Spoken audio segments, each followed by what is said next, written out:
Hey, hello, yan. So, welcome po muli sa aking channel na dito sa ating TikTok. Ayan. What is precise planning, no? Ano nga ba ang trading ng precise planning? Ano ba ibig sabihin ng trading? Ang sabi kasi nila, may nakausap po kaganina, sabi niya, sugal daw yung ginagawa natin, sugal daw yung ginagawa ko. Isip-isip ko, kung sugal ang ginagawa ko, paano nangyari yun? Kasi ang pagkakaintindi ko sa trading, hindi naman siya sugal. Kapag sinabing trading, English kasi yon, English word yon, no? Sa Tagalog, kung natagalogin mo yung trading, pangangalakal po yun. Ang ibig sabihin ng trading o pangangalakal sa Tagalog is nakikipagpalitan ka ng produkto, no? Kasi dito sa Precise Planning Group Limited, bibili ka ng gamit yung pera mo na peso. Halimbawa, kasi ang capital dito, ang pinakamababang capital para makapag-umpisa ka ng makipagpalitan ng product ng Precise Planning, which is yung EKD, European Index Products, is kailangan mo munang yung pera mo, kailangan mong ipalit muna sa dollar, kasi dollar po ang palitan dito. Pangpalitan ng EKD, dollar ang kailangan mong gamitin. Kailangan mong bumili ng kung gusto mong mag-buy and sell, bibili ako, magbebenta ka ng EKD, European Index, is kailangan yung gagamitin mong pera dollar po, no? Dollar, hindi peso. Ngayon, yun sa nagsasabi na sugal daw itong ginagawa namin, itong ginagawa ko, hindi ito sugal. Kasi ang sugal ho, yung tataya ka na hindi mo alam kung anong ginagawa mo, hindi mo alam kung mananalo ka ba o hindi. Dito ho, kailangan ho ng analysis. Kailangan mo rin hong malaman kung paano yung tumatakbo yung merkado dito. Tsaka yung mga yung dito sa Precise Planning, yung kung nakikita nyo na merong signal, yung signal ho na yan, hindi ho yan na bara-bara lang. Yung signal na binibigay ho sa amin, so sa akin, signal, ibig sabihin, kung anong oras na ibig sabihin, pinag-aralan yun, ina-analyze po anong oras ka dapat pumasok, kung anong oras ka dapat bumili kapag pataas ang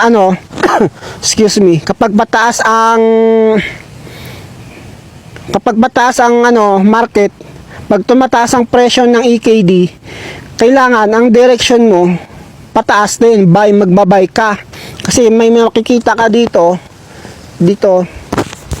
may makikita ka dito sa baba na yan na buy o kaya sell.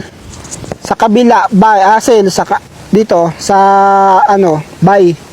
Kapag pataas ang presyo ng EKD o ng cryptocurrency, kasi bumibili rin kami ng crypto dito sa Precise Planning. Oo.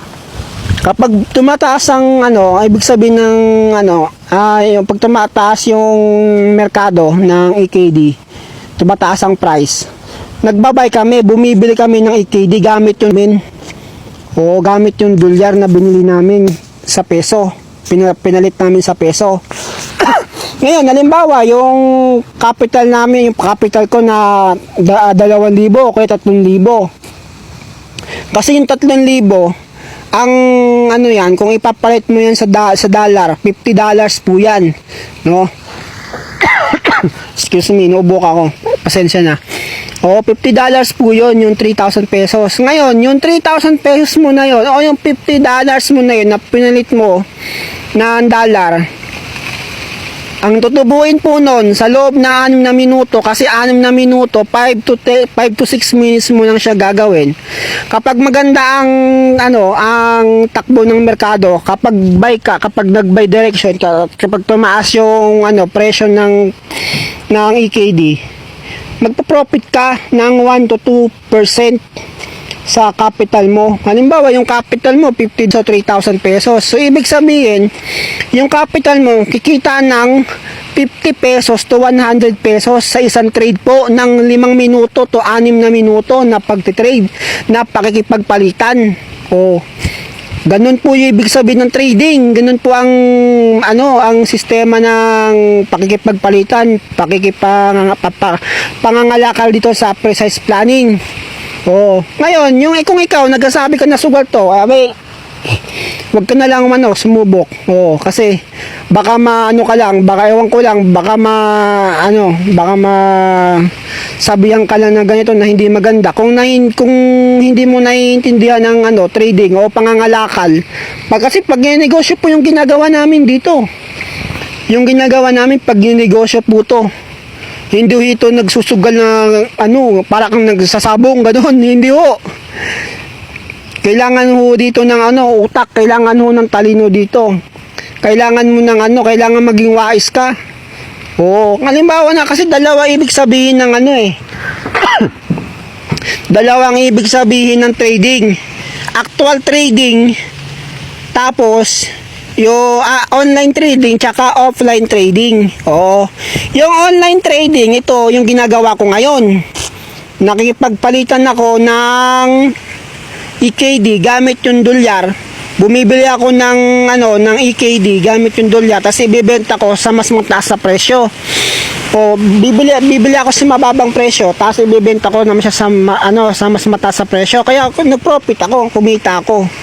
Ganun po ibig sabihin ng online trading. Yung offline trading naman ho, ang ibig sabihin ho ng offline trading, yung halimbawa, pupunta ka sa isang lugar, sa isang farm, halimbawa, vegetables yung gusto mong ibenta, o kaya sabihin natin mais, o kaya palay yung gusto mong ibenta. Ngayon, pupunta ka ngayon sa mga farm, bibilin mo yung produkto nila na palay sa mababang presyo. Tsaka mo naman yun ibebenta sa mas mataas sa presyo. Yung palay, gagawin mo siyang bigas. O ngayon, yung halimbawa sa isang sako, binili mo sa isang sako sa farm, 500 pesos sa isang sako. Ngayon, ipapakiskis mo siya kasi halimbawa, yung isang sako ng palay na 60 kilos, ipapakiskis mo, magiging bigas yun. Ngayon, pag naging bigas yun, ibebenta mo naman ngayon ng 1,000. Isang sako. O, edi may tubo kang 500, may profit kang 500. Yun ang ibig sabihin ng trading. Ang tawag naman ho doon is offline trading na tinatawag. Ngayon, alam mo na. O, ngayon, kung naiintindihan mo na, pwede ka sumabay sa akin sa pag-trade ng online dito sa Precise Planning Group Limited. Oo, ganun ho yun. Ganun ho gumagana ang kasi kahit anong negosyong gawin mo, kung hindi mo naiintindihan ang larangan ng pagnenegosyo, larangan ng pangangalakal, wag ka na lang diyan ka na lang sa trabaho mo, manatili ka na lang ho dyan sa trabaho mo. Oo. Kung kasi dito sa online trading na ginagawa ho namin, o ginagawa ko ho, kailangan mo rito ng pasensya, kailangan marunong ka, kailangan intindihan mo talagang ginagawa mo. Kasi kung hindi mo naiintindihan ang ginagawa mo, wala. Para ka talaga nagsusugal. Ganun ho yun. Oo, ganun ho yun. Ngayon, kung nagustuhan mo yung ganitong content, ganitong video o topic, i-ano mo na yan, i-follow mo na yan yung ating channel. I-like mo na yan, o pusuan mo na yan. Tapos mag-comment ka na dyan kung anong opinion mo sa sinabi ko. Huwag ka mahiya, share mo. Oo, wala tayong mali-mali dito. Lahat to nang sasabihin ninyo, tama ho yan.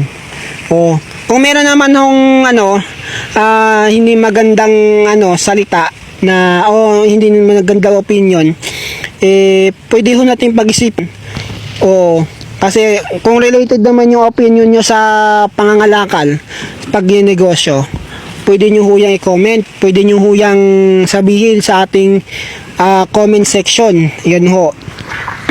At yun lamang ho, marami pong salamat.